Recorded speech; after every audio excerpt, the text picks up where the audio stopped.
Eventually, my wife went back to school to get her nursing degree. The kids were old enough to be self-sufficient. I began to find myself with time alone. Video pornography reared its head and became my vice. In those times alone, I'd buy a cheap DVD at a local video store and watch it. Then the guilt would overwhelm me.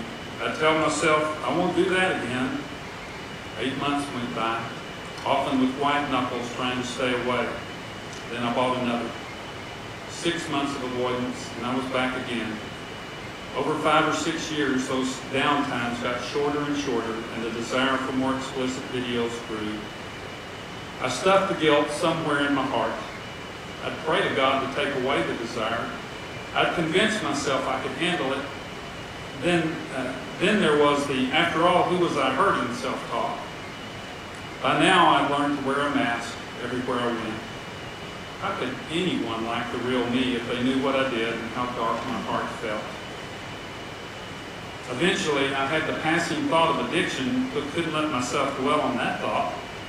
That would surely cost me my wife, my kids, friends, and certainly my ministry, as if I could isolate myself any further. To salve my conscience, I just kept quiet, compartmentalized the addiction into just one little corner of my heart, and avoided thinking about it or trying to face it. I certainly didn't like being alone with my thoughts. That worked for a while, but things have a way of catching up. It wasn't that I got caught by someone else. I finally admitted to myself that there was a growing gulf between my wife and I. Try as I did to stifle the thought, the word addiction kept popping into mind. I still don't understand exactly what happened next. I went to bed and woke at 12:30 a.m. on January 14, 2008, gasping for breath as I sat up in bed. I looked at the clock. I'd been asleep less than 2 hours. I felt a total sense of being lost and alone, not right with God or the people in my life. The guilt of the pornography addiction had come down with all its weight stomping on my heart. I knew I couldn't keep this up. I had to own up to it. My heart was broken. I had to get help. I had to have relief and find freedom from the secrets of my life. Life at the bottom of the pits is no life at all. Here's where the 12 steps got somewhat out of order in my life.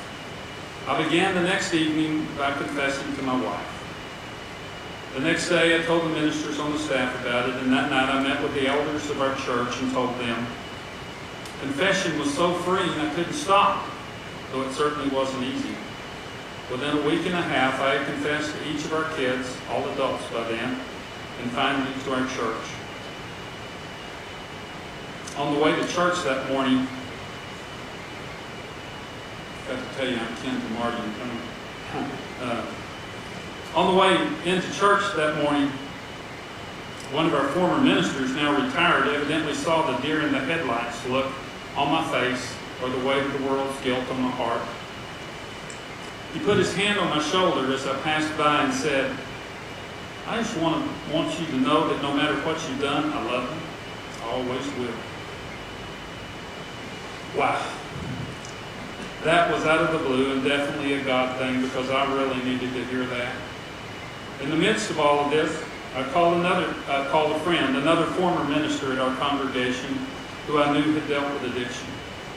We all thought he had been brought to town to be the singles minister at our congregation, but as I look back, I think he was brought here to help me pick up the pieces and get me started on the road to recovery. Thanks,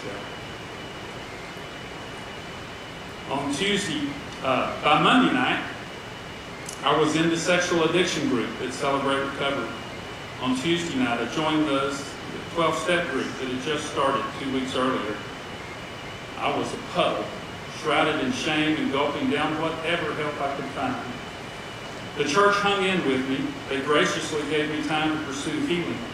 They even cut off all my hair, well, what hair's left, so that every morning I would be reminded of my humanity, my sin, my addiction, and shame. I went to Nashville to a 40-hour intensive program over 3.5 days called Bethesda Workshops.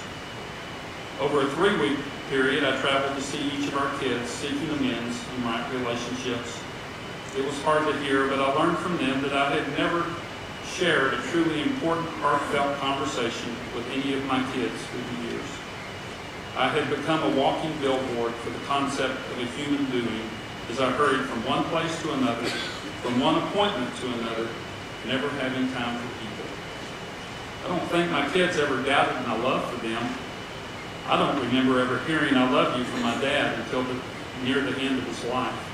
I had determined that my kids would hear that again and again.